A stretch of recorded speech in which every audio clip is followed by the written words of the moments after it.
How to achieve ROI with digital supply chain technologies. So we're going to get into it right now. My name is Jeff Bita of Inbound Logistics. Today, I'm pleased to lead this discussion on achieving ROI with digitalizing supply chains. The last 16 months have been unprecedented times for sure. The pandemic has changed the way we go to work, the way we shop, and how we live. Some of these changes are fading with the vaccine and more established medical treatments for COVID-19, but many of them are here to stay, and many in the supply chain are starting to call this the new normal. Producers have suffered plant shutdowns, struggled to implement appropriate social distancing and hygiene measures within facilities that allow them to operate safely. Supply chain digitization has become a major focus to allow suppliers to build resiliency and reduce disruptions like those experienced with the pandemic. A key element with any investment is the ability to achieve ROI, which is what we'll be addressing in today's webinar. I'm excited to be here today with these three experts who all have experience in making technology choices and the related ROI cases. First, we're pleased to have Alexandre Hubert, Senior Director of IT Strategy and Logistics with Brown Shoes. With 15 years of experience in logistics and IT, Alex played a key role in the modernization of Brown's operations and infrastructure, the implementation of a highly automated warehouse, order management system, a warehouse management system, dynamic lead time, and same-day shipping are some of the projects that he's overseen in the last few years. Next, we have Doug Mefford, who is the Product Marketing Director at Generix Group. Doug has more than 25 years of experience in the supply chain industry, from inventory control to operational leadership within an omni-channel distribution operation. Prior to Generix, Doug Mefford was the operations manager for the Dallas Cowboys, overseeing their warehouse operations, retail distribution, silkscreen manufacturing, and direct-to-consumer order fulfillment. And just a point, as a Giants fan, I probably won't touch on that as often as you probably like. And finally, we also have Peter Zalinski, who is the Director of Partner Solutions with Barcoding, Inc. With over 20 years of experience in automatic identification and data capture and mobility, Peter is a supply chain architect for new technology solutions. Using his experience in the field, Peter understands the importance of not only tracking data, but analyzing it to gain further visibility into operations and the enterprise as a whole, so that supply chain leaders can make better decisions and drive growth. Gentlemen, thank you all so much for joining the panel today. Our webinar will follow this format. First, we'll discuss automation. Second, we'll go into the importance of connectivity through integration. Then we'll move into execution.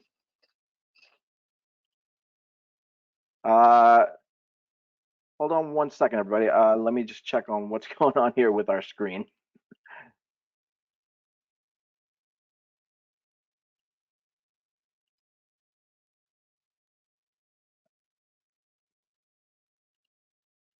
Now we're seeing it properly, Jeff. Okay, my apologies, everybody. So we'll move into execution. We'll finish up summarizing the various elements necessary to build ROI cases. And if time permits, we're going to close the session with some questions and answers.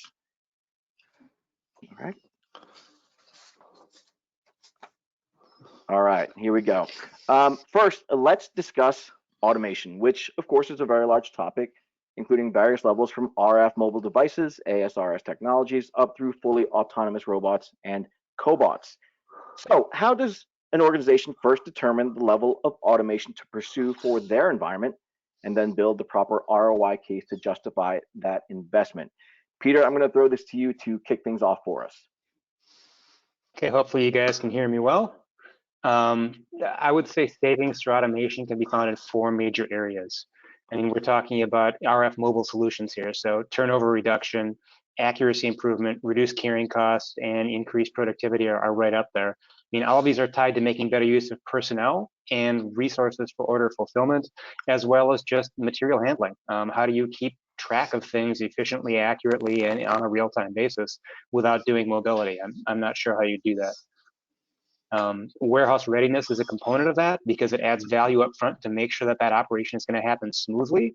And that involves everything from making sure that you've got the proper labeling and signage throughout your warehouse, making sure you've got Wi-Fi in place, making sure that the mobile devices are going to be connected and usable in your environment, and enable your frontline workers to be able to get their job done efficiently, accurately, and in a connected manner. I mean, all the initial points around that ROI model are based upon various levels of automations. and what the key inputs are to start defining that project ROI. And these are 4 kind of basic starting points, and you can attack these in a couple different ways. Alex or Doug, do you guys have anything to add to this? Yeah, absolutely. I can jump in. So, like, I think in terms of automation, like as a business, Browns has been doing quite some project here. But like the first thing, whenever you want to do automation, you need to understand your business very good. Automation can give you good help, but it can also it's not very flexible. So, like, you need to make sure like you are aware of what your business is and where you'd be heading. And then once you know that, then this is where you can be looking at some automation. And in our case, we did do some major investment 6 years ago. We built a new state-of-the-art warehouse. We implemented new WMS as well as highly automated order sorter and retrieval systems. And at that point, e-commerce was quite low, and this systems was very, very efficient for e-commerce. And the good thing, however, was that the way we supply all the goods to our stores was very, very similar to the way we do ship orders to the stores. So time flies, and now 6 years later, like we know what e-commerce is now for the business, and like we're just very happy that we built that automation 6 years ago. But in the end, like 2 things we look at all those years ago was like, yes, you need to look at ROI in terms of dollar, but the other thing, which is more and more the reality in today's world in distribution, is like the labor. With peaks, especially with e-commerce, with Black Friday, Boxing Day period of time, like this is just increasing drastically the number of resources you will need. So yes, you need to look at ROI in automation in terms of like dollar, but more and more pressure is on us in terms of like labor. So like you really need to consider that, because otherwise you might be lacking labor, and then in that case it will have a real impact on your ability to fulfill the expectation to your customers. The other thing, we often, when we think about automation, we can think about major investment, major project like the example I just gave, but also automation is everywhere. Like we've been doing that major project, like I said, 6 years ago, but now over the last 6 years, we've been doing every month, every year, many projects like auto waiving. How do we release the right order at the right time? Like, yes, you can have someone who manage that, but like if you're able to build the algorithm and have the automation to release that, you're saving a lot of time, and you're making sure that the right order is always released at the same times. Reports is a big thing. You can automate reports, but you need to have the data for that. We'll be touching on that in the next topic. Auto waiving, just as simple as the box selection process when you're packing goods for e-commerce.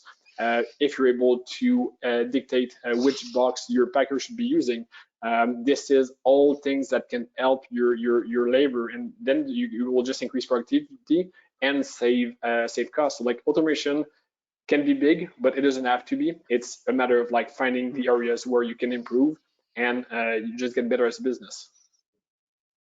Good points, Alex. You know, I think about automation first and foremost as, you know, the choice that needs to be made, right? When considering what level of automation is appropriate, right? Peter mentioned RF, mobility, if you will. Alex talked about data automation, reporting, and process automation, and so on.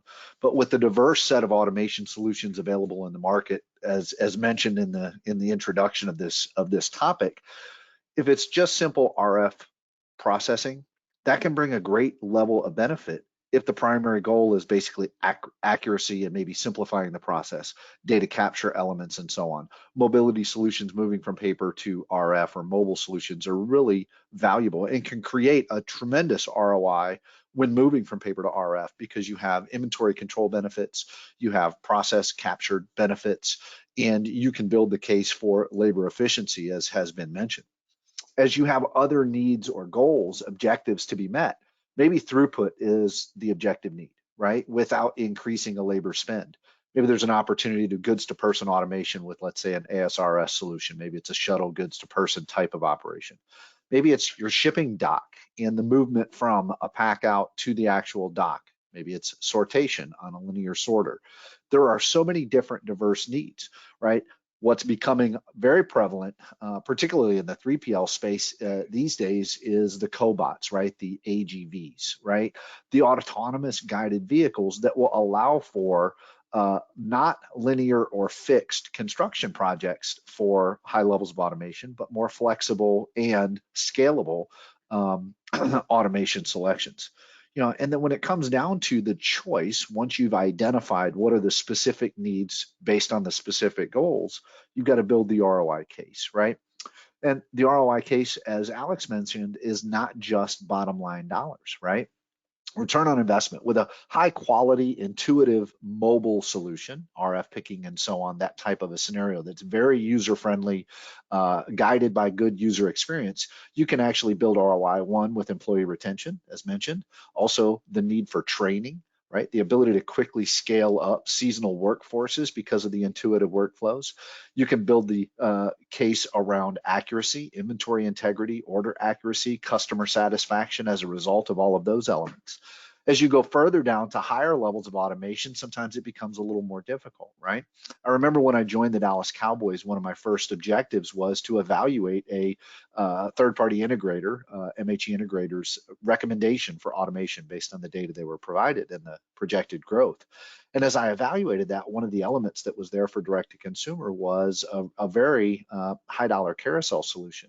And as I evaluated the numbers against what that carousel would provide in our projected growth, I made the determination the ROI case wasn't there for that level of automation based on the number of people it would take to move things through. So it's balancing all of the factors to really determine what is the right ROI, right? And also, what is the timeline for achieving it, right? In many warehousing facilities, you want to be, in my experience, it's been, a 6 to 12 month ROI schedule for those investments. But when you get into large scale industrial investment, sometimes that could be a 2 to 3 year investment. What's the stability of the organization? What's the projected growth? And what is that overall impact to the bottom line? So there's a lot of factors, and some of them are intrinsic and some of those are bottom line dollar. And the key element is to make the proper choice for your particular scenario, your particular environment, and your particular objectives, right? And then rolling out the project accordingly. Peter, Alex, anything to add on that? I would maybe just add one thing, one thing sometimes, like with automated, like when you consider automation, in our case, if I give the specific example of the OSR, like it was a 4 to 5 years ROI, looking only at dollar. But other thing, it's harder to measure, like inventory accuracy is one thing that is very almost forgotten. And like one thing we were able to achieve with that new system and making sure like everything was picked properly, we are now shipping to our stores and e-commerce orders like 99.99% accuracy. So this is not a direct, we're not providing a direct saving in operations, but when you look at the cost of the old organization in terms of like receiving the goods in the stores, like IT, you need to do adjustment in inventory and everything, like just the time to have the right inventory moving from one location to another, this is a lot of value. So like when we were looking at the hard number, it's good, like we were doing it 5 years, but like when you look at everything, we all know within the organization that like that investment is something that moved us much further than just that 5 year simple ROI. Absolutely, absolutely. Peter, you're muted. I think that's the statement for 2020 and 2021. I think the only thing I'd have to add to that would be the whole goods to person versus fixed infrastructure with the AGVs that Doug mentioned is really becoming a kind of a leading solution for a lot of operations. And it's really because the cost of the automation has gone down when it comes to adding that type of robotics, and the flexibility has gone up. It's really kind of interesting thing where we've gone from the original Kiva solution that got purchased by Amazon to just the plethora of goods to person solutions that are now available in the marketplace. Absolutely, absolutely. Interesting insights, everybody. Thank you for those. Let's move to integration then, because integration is foundational within enterprise application deployment with diverse solutions managing different functions in the supply chain. How do organizations build ROI cases and achieve a benefit from what's seemingly unnecessary function? Alex, I'll have you start that one, please.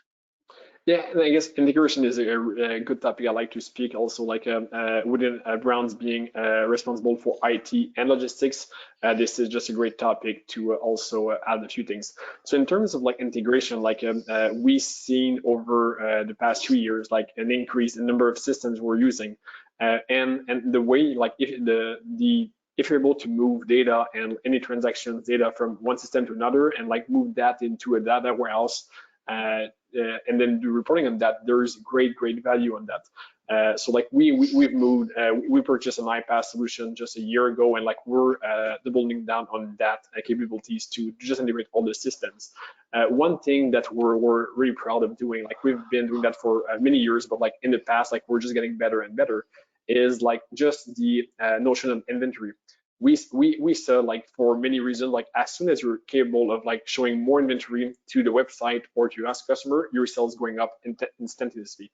So like one thing we've been doing, like in for Browns, we are sharing every single unit to all the different channels, and we're only able to do that by making sure like the all the inventory and all the system are in sync very fast, and like is who's ever get it first get it. And even though we're sharing all those inventory and we're putting very minimal like a safety stock on that inventory, like we're often selling the last unit that we have in the whole organization, we still have very few cancellation because of stock out.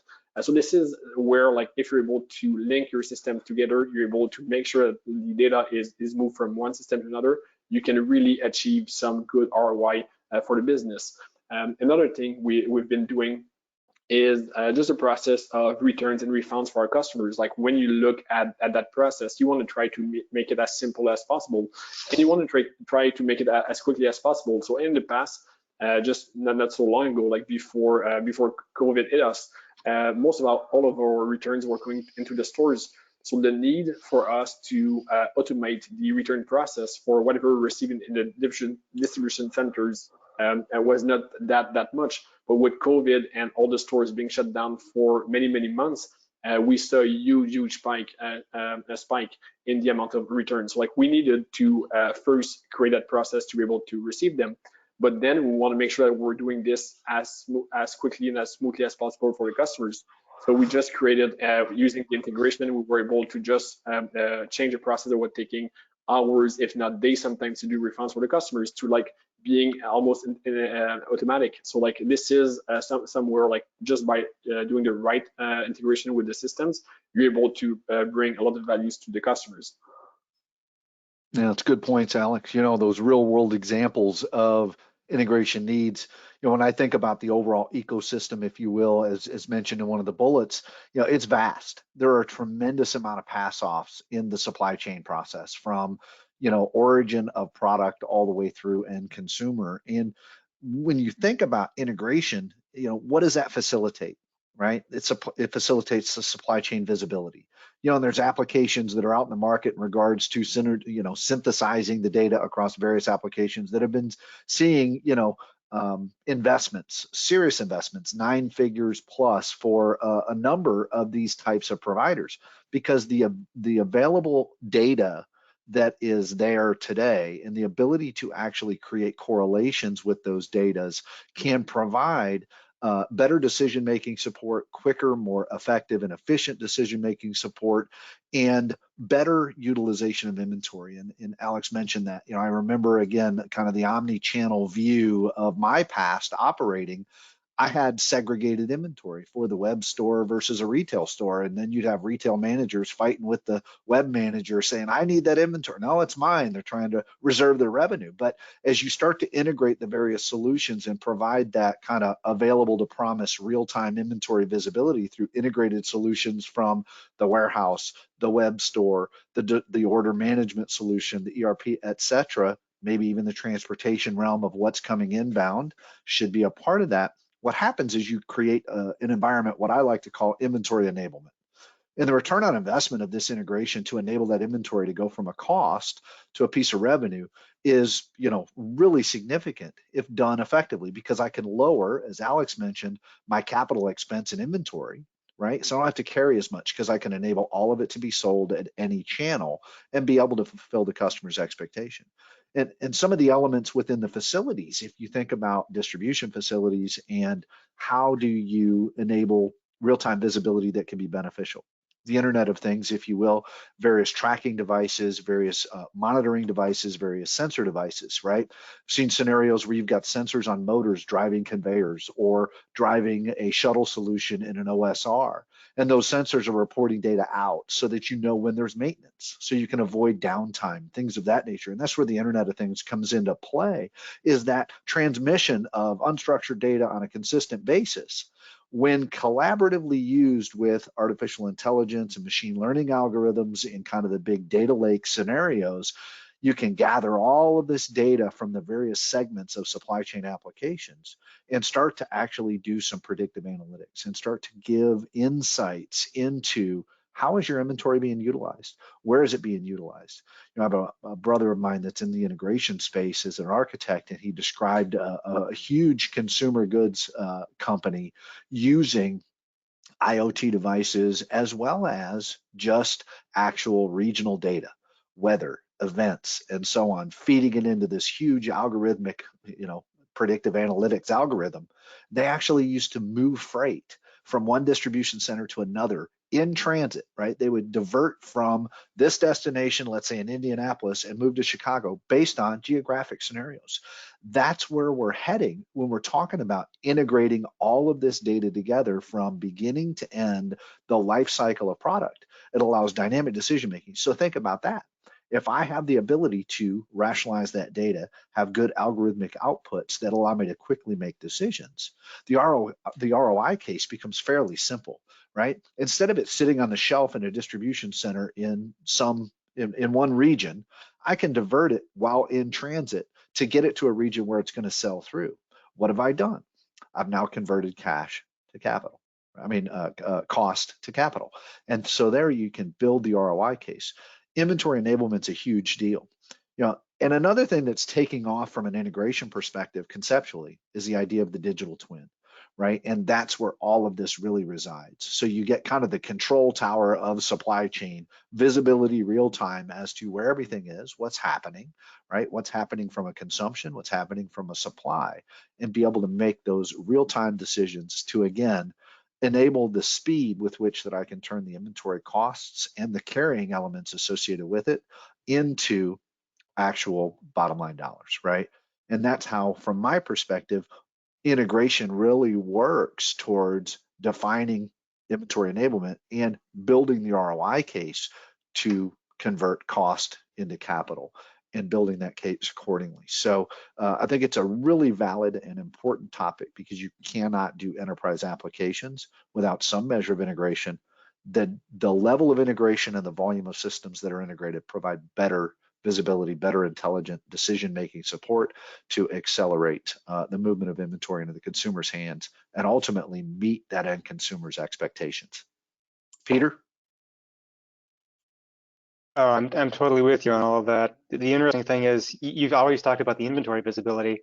All of that IoT information out there, every mobile device that a worker carries is actually an IoT device. Mm-hmm. So now you also have the ability to get operational visibility and do continuous improvement around how those labor resources are being used. And this is a growing aspect of integration that's just kind of coming to where within the warehouse. I mean, we've talked about it within the logistics space in terms of telematics on where are your drivers, where are your loads, where are things within the supply chain they're moving outside of the four walls. You've got that same kind of capability for handling the operations within the four walls today. Continuous improvement using telematics can make your operations more efficient by giving visibility to opportunities for improvement from where there's too many resources in one space that aren't being adequately used to where there's not enough resources that could be reallocated based upon real-time events that are going on currently within your workspace. And this could be either visibility to fork truck activity or individual user activity, so that maybe you can coordinate the activities of those goods to person machines with the location the current employee might be at and the order that they're working on. if you can get all that information and start moving through the same space where you can start optimizing things using machine learning and using automatic intelligence and that type of technology, it's a wonder what you can do. And it's not rocket science. It's not the future. It's happening now. Just the ability to be able to take anything that's raw data and turn it into better decisions is just greatly magnified by the use of both data.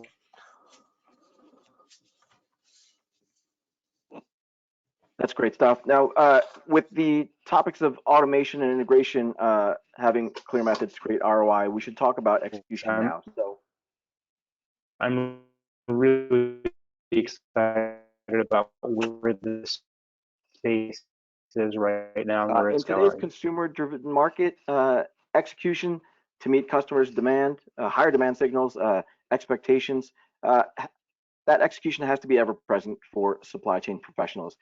With labor constraints, either from low unemployment or health restrictions due to COVID, or the I want it now demands of consumers, how do operators overcome execution limitations and create that ROI related to the needed changes? Peter, if you can, I'll ask you to take this one, please.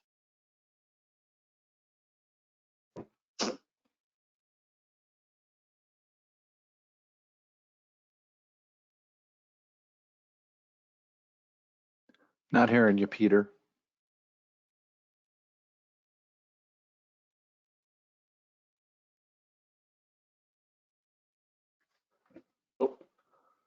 So it seems like there's a problem with Peter. And one, maybe I can, Doug, do you hear me well? I do. I'll kind of get started on that. I mean, maybe I'll just jump in. Yeah, so I'll just online pickup and store and e-commerce fulfillment require a lot more flexibility and a lot more accuracy to meet those customer demands. I mean, Alex was chatting in on that.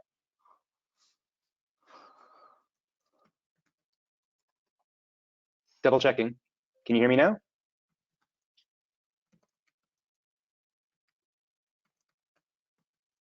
Yes, we just hear you. Peter, I think we're experiencing a slight delay with your audio. Let me check into that. Meanwhile, Alex, if you want to take the lead on this one, and we'll come back to Peter. Absolutely. So let me jump ahead. So, like in terms of execution, like one great example I have when you look at automation and integration and everything all put together is like we implemented just a few months ago dynamic lead time.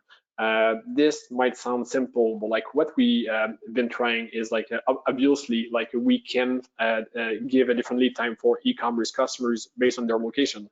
This is like level 1 type of dynamic lead time. But what we've been trying to achieve is that depending on the condition of the products, because we know if it's a brand new product or a product that was from past season, we might not be as quickly as to deliver to process that goods.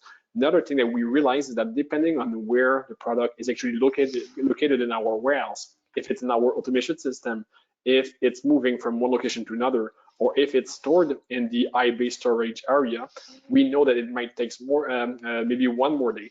But when it's in the automation system, we know we can get it under 1 hour. So when you're able to segregate that inventory to that level of detail, you're really able to pass that lead time to the customers. And then when they go on the website and they see you're able to ship that product within the next couple of hours, so like you will get it tomorrow, this is a real way of having an impact on the revenue.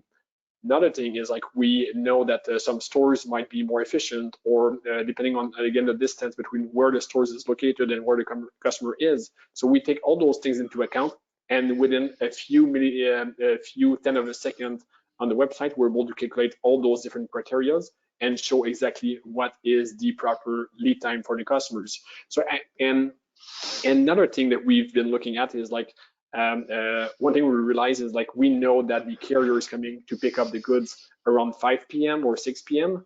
But what we were doing in the past is that we were always looking at the day. So, but it was unfair to our customers that if you place the order at 7 p.m., obviously you're not able to ship the same day because the pickup was done. So we put all those different pieces together, and being able to do all those calculations within the integration system. This is how we're able to provide more and more a specific lead time for the customer that is very, very precise to what we should be able to do.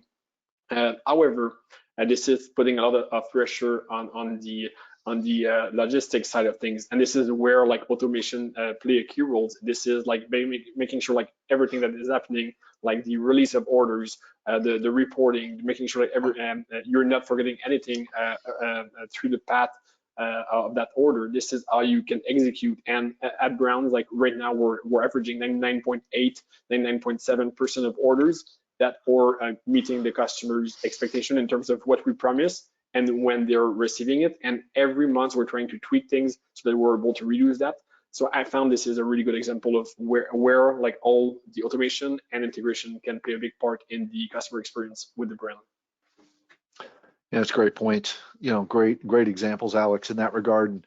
When I think about execution, there's a lot of factors, right? And one of the things pre-COVID in the U.S. market in particular, there was a 3.5% unemployment rate. So the need for employee retention was important, right? When you think about how do you engage and keep your employees active and productive and so on, is really focusing a lot on the execution user experience, right? With mobile solutions, whether it's tablet-based and so on, that allows for an intuitive, interactive engagement for anyone executing work. So that execution user experience becomes an important factor in employee retention, right? And when you think about what is necessary, the perfect order is a term that's often used, the ability to provide the perfect order. The ever decreasing timeline based on increasing customer expectations, let's say the Amazon effect, requires flawless execution, right, in a very timely fashion. You're looking at same day delivery within sometimes a few hours, next day delivery very prevalent. How are you enabling the inventory to be moved in that fashion, right? That requires flexibility and optimization. Right? Flexible solutions to allow variable fulfillment processes, if you will, right? Large quantity picks, small quantity picks, if you're sending it to a store versus direct to consumer, integration of parcel solutions to be able to do best rates if you're shipping over through a parcel network, right? Elements of that. Those investments made in customer acquisition to get those orders require the perfect execution, optimized execution, expedited delivery to manage and meet those customer expectations so that you can retain that customer. And customer retention in the impact of execution becomes paramount, right? Because of the cost to get a customer acquisition completed. Everybody has, not everybody, but everybody has everything in many respects, right? And if I don't have the available inventory to provide that need, the customer is going to go to an alternate facility. So the repeat buyer and the ability to execute and meet the customer expectations are huge. Then as you add, some of the other elements that we talked about with the IoT information, the automation solutions and so on, you start to reduce the human dependency, which allows better predictability for that fulfillment execution and can ensure that you're meeting and matching the customer's expectations and providing that, seamless interaction from a customer perspective so that they're likely to return and make an additional purchase from you, whether that's in your store, whether that's on a website or in a marketplace, right? So depending on your various channels, the execution against that demand to meet the customer satisfaction is going to be hugely important. And the diversity of different flows requires solutions in the warehousing space and other technologies, warehouse management and other technologies, to be flexible and adaptable and provide rules-based decision-making process driving the work rather than the discrete employees having to make decisions and potentially making the wrong decisions. So you look at the information available, you enable that through the various systems, and you guide the worker through that flawless execution to deliver the goods to the customer's demand. Peter, maybe we don't have any, maybe we resolved the audio issues for your insights here. I'm hoping we have. I mean, we're talking about that customer experience, and that leads right back to the employee experience and retaining employees as well as retaining workers. Doing that workflow optimization and making it possible for them to work hands-free whether voice directed or whether device directed, really does enable that flexibility and that speed and that velocity that operations is hoping for. I mean, employees are expecting a lot more because the employers are expecting a lot more. And the infrastructure in place has to enable that kind of resilience and that kind of agility for the workforce to be able to execute on what needs to be done. It's really important to look at that whole picture and make sure you're optimizing things not only for the fulfillment side, but for your employees to be able to make that fulfillment happen. Visibility is huge, integration is huge, but it's all based upon being able to execute and perform the right activity at the right time and have visibility to that activity. Comments on that, Alex? You're muted. Sorry, my turn. So everyone's turn to yeah, we're still in 2021, right?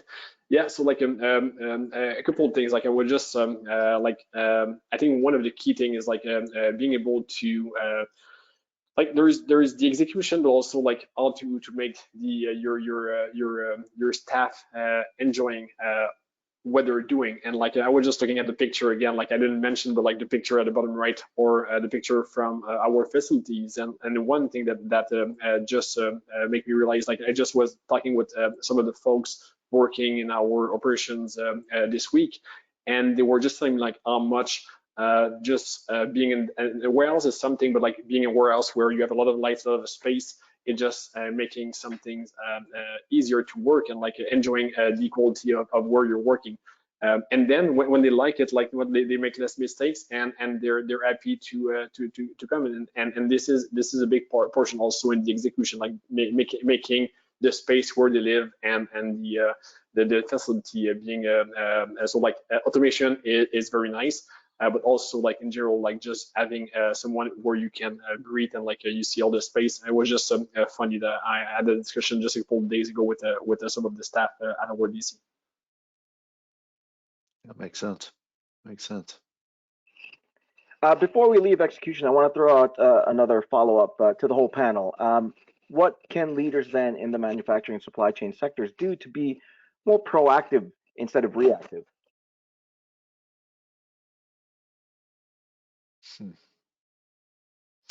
Well, I would say, you know, I'll jump in on that. When you think about proactive versus reactive, it's really, you know, kind of using all of the elements that we discussed, right? Know your operation. What are the processes that you're enabling? What are the diversity of processes that you have to engage with? What are potential pitfalls or difficulties? Where are there gaps in your supply chain process from a connectivity, a data visibility, or an execution perspective? So is there an opportunity to automate some manual processes at whatever level, right? Alex mentioned this early on in the automation space around automated reporting and automated waiving and automated work release and all of those elements, right? If you think about proactivity, if you can build the intelligence into rules-based systems like the Supply Chain WMS provides some rules-based elements to define and allocate the work, etc., or provide the allocation of inventory and so on. Those types of solutions in the four-wall space really can be effective. You know, the various levels of solution that are integrated. You know, you think about again, I'll mention Solo Chain as an advertisement, but nonetheless, it's a WMS for all of the inventory functionality there, but it also has an embedded MES, right? The manufacturing execution. And that linear combination of the two provides great visibility. But in the manufacturing space, I have to proactively think, how am I going to leverage and utilize the inventory? Do I have the proper planning in place? Am I forward looking and forecasting appropriately? And all of that really requires data, which requires, again, that integration and that ability to synthesize all of the very elements of data to proactively make a decision rather than reactively making a decision. And the flexibility component around what is your supply? Do I have a diversity of supplier, right? Got ourselves caught in many scenarios. Some of us are still, you know, experiencing that. Many industries are still experiencing issues with supply chain because of a lack of diversity, right? So you could proactively diversify supply chain suppliers, as well as opportunities to embed or increase the resilience of the solutions with redundant processes so that you can overcome things if in fact there are unforeseen failures in the overall network. Yeah, and then maybe I can just add something quickly about being a proactive. Like proactivity is really about planning. And like one great example is like if I was waiting for my marketing team to tell me how much product we will be selling tomorrow, I will always be shipping those goods late because I will not be prepared. So like planning is all about making sure all your processes within your warehouse or facilities are able to manage those high volumes. So what I tend to do in all my operations, like I try to have at least 50% more capacity in every single step of an order. So like if I know something, like you can have, yes, you can have a peak, but you can also have manpower issue. You can have like a break, like if you have automation, you can have the automation being down for a couple of minutes or like half an hour, an hour. All those things happen. So by building those extra capacity in all the places along the way, this is how you can make sure, like, yes, you can meet the demands, but also if something goes down for sometimes, you have the flexibility to recoup without having the impact of slowing down all the other processes on that chain. So like I really found like that planification and making sure like that extra capacity is there everywhere. This is something that will help you along, and especially with automation, like because a system automation, it goes to a certain speed, but it cannot go faster. So like you have to manage that, and the way to manage that is by having extra capacity and manage that capacity wisely. And also is like right now we are already starting to plan the next peak, which is Black Friday, and we're already like planning some objectives to be much higher than we are, because like again we don't know, like maybe sales will be much higher or maybe something can go bad, but the last thing you want is you're not able to recoup, and at some point you're just lagging and you're not able to ship those orders to your customers. You don't want that, and then this is just about planning and making sure that that capacity those bottleneck are not real bottlenecks. If I can kind of climb on the back end of that, Alex, to get from proactive, you've got to be prescriptive, which means you have to do some trend analysis and build in business rules for when things happen, so that you've already got a course of action ready when something unanticipated actually occurs. And a lot of that has to do with having visibility and being able to pay attention to what are the trends in your operations, making use of all that IoT data, machine learning, artificial intelligence, et cetera, to add visibility to your operations so that you can see things that are starting to happen before they become a crisis. Solve the problems you don't know you have in advance of having them. Yep. Oh, well, that's a good segue then. With all that information, with all the items that we talked about today, how will that translate into practice as we move into the next year and hopefully put the pandemic behind us? So like if we created a list of ROI opportunities leveraging the digital supply chain technologies, what would you want to see on that list? On my list, basically the ability to scale. I mean, being focused on that essential worker, and being able to deploy new workers and get that workforce up to speed and fully provisioned with the knowledge they need to do their jobs properly. One of the crises we have in the warehouse is between 50 and 100% turnover on a regular basis. And that has to do with just the sheer pressure on warehousing and logistics right now coming out of the pandemic. Being able to address those needs, being able to get into that challenge of training, we've got a lot of new tools available to us, including everything from on-device training and on-device support to workforce and workplace simulation that allows you to address and assess how well your workforce is actually handling the applications you've given them to use. You need to be able to make sure you are adding value and doing things that scale well within your operation. Cobots are kind of that new wave in the warehouse. They make things more agile and more scalable than a lot of the fixed capital automated material management systems like conveyors and carousels like Alex mentioned and Doug mentioned. You need to either be able to handle things better within your own four walls or outsource it to somebody who can and be able to make that hard decision. There are some things other people do better. If you need to scale fast and then drop that scale down. We've seen a lot of influx of the automated storage and retrieval systems for small batch pick, where they're almost automating the entire pick operation with a goods to person system that's using shuttles. Swiss Logic, I think, is one of those major solutions there. I think Doug could kind of talk to that. To me, being proactive from a mobility perspective means focusing in on that user experience to make everybody more efficient, accurate, and connected. When you get away from that user experience and you start getting into automation, is making sure that you've optimized the interface between the people and the technology, because there's going to be a handoff. Yeah, makes sense. Makes sense. There's, good comments on that, Peter. And when I think about it, just kind of at a macro level of what we've been covering, right? And if I start to evaluate my supply chain and I start to see where I have potential gaps, my thing from a first and foremost is the embracing or adopting of the leading edge technologies, because that's going to advance things into the future. Whether that is, IoT devices and leveraging the data, or artificial intelligence enabled solutions that will provide better predictive decision-making support and so on. The other thing that I think I would like to see is a higher focus from many folks on the integration, right? Again, getting back to visibility and data enablement, and ultimately customer satisfaction to the end consumer, right?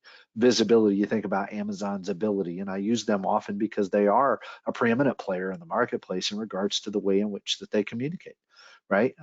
And the ability to know, you click buy and you could have this in 2 hours, right? That's powerful, right? You start to trigger and key on things. So the visibility of data and the integration of systems to be able to provide that predictive response to people is great. And I think, how do you justify the spend necessary? Well, I think we hang our hats on the essential workers in the supply chain space, right? Many people didn't know what supply chain was, if you will, prior to the pandemic. I think everybody globally understands what supply chain is and how it impacts their daily lives, because everybody's lives have been affected in some form or fashion over the last 15, 18 months with the impacts of the pandemic on the supply chain of consumer goods. And then lastly, you can't automate everything. You can't do everything. We in the software space, I say, and I've heard it said in other scenarios, is, we don't want to automate the chaos. So we want to blend SOP, standard operating procedures, some redundancy into play, and leverage technology to execute flawlessly, right? So really know the processes and see what needs to be automated, what needs to have a technology solution, and what is actually an operating process that's repeatably measurable and able to be deployed to meet customer satisfactions. Alex, you want to close it out? Yeah, I can just add one thing. Like, we've been doing a lot of project automation, like I mentioned, over the past 3 years. But the one thing we try to focus this year, and like we like, who knows what will happen, like with stores and Black Friday, like with e-commerce being crazy. So the one thing we focus over the next few months, and we already did, like we try to make every single process as idiot-proof as possible. It's like using the right, like we're using the Generix supply chain WMS, which is like, it's good for that. But also, like, we're developing application to help inspection and cleaning. And like the goal I'm telling my team is, like, I want to be able, if I bring something, a new person into the warehouse, I want that person to bring value within half an hour or an hour maximum. And if you're able to do that, you're doing two things. You will be working against the turnover that could happen, but also with peak period when you need to onboard like 20, 25 people just on one single shift, having the capabilities of providing that onboarding in a very, very timely fashion will just pay out a lot. So like that's one of the things we're focusing a lot, how we can onboard resources very, very fast, so that we don't have that challenge of like to manage new resources. No. Excellent, gentlemen. We're nearing the end of our time, but we did get a few questions. In the interest of getting everybody out to lunch, I'm going to pick one. Doug, you mentioned digital twin earlier. Do you have any tips about successful implementation of a digital twin? The thing that I would say in regards to implementation of a digital twin, it really requires full integration, and the vehicle to synergize data across diverse systems, right? So there has to be an ability for consumption of structured and unstructured data to be synthesized in order to get all of the information across all of the diverse touch points. There's many pass-offs throughout the supply chain, right? We focused a fair amount on the warehouse, right? That's a big part, right? That's where all of these things kind of come together, right? Problems roll downhill to the warehouse, and the warehouse then has to create processes to overcome maybe upstream difficulties in the supply chain. When you think about a digital twin, you're looking at what is being manufactured, what is in demand. So you have all of the data, what's in transport, what's available, what's not. How are the employees being utilized? Are the resources being utilized, right? The IoT data related to sensors and machines and so on and so forth. Handheld devices, where are your employees? So, the big thing is to know what are the important pieces and pass-offs in your supply chain. That would be the first tip. Secondarily, what are the data available related to each of those various pass-offs, and is there a need to integrate or maybe automate some data collection elements to facilitate kind of that control tower visibility to what's transpiring, as small or as large as you want, because you can start with just a facility digital twin, right? For instance, the SolarChain WMS has a two-dimensional overview, right? That you can see where is inventory in the facility and how do you look at it. It's called, a map, if you will. Then you start to build outward from there, or maybe it's your supply network. Again, depending on where you are in your overall evolution in regards to technology adoption and advancement, is really what I would suggest in regards to digital twin. Great. Any other additions there from Alex or Peter before we wrap it up? I think Doug summarized it pretty well. Yeah, I'd just say that the only thing to add to that is there's always a perception gap between real-time and digital twinning. That digital twin is there to allow you to make better decisions for the future. It's not necessarily, how to describe it, it's not necessarily the be-all, end-all for what's happening now, but it does add visibility to that and allow for greater planning and greater flexibility. Excellent information. Today, we've taken a close look at some of the digital supply chain technologies available, as well as the ability to achieve ROI by building resilience through efforts like proactive planning, distribution shifts, and technology implementations. The supply chain is going to be better prepared to face future waves of the pandemic and any other challenges the future may bring. So thank you to all of our panelists, Doug Mefford, Alexandre Hubert, Peter Zalinski, and of course, thank you to everyone who tuned in for this webinar. Until next time, I'm Jeff Vita with Enablement Logistics. Thank you so much for tuning in, and everybody stay safe out there. Thanks, Jeff. Thank you, Jeff.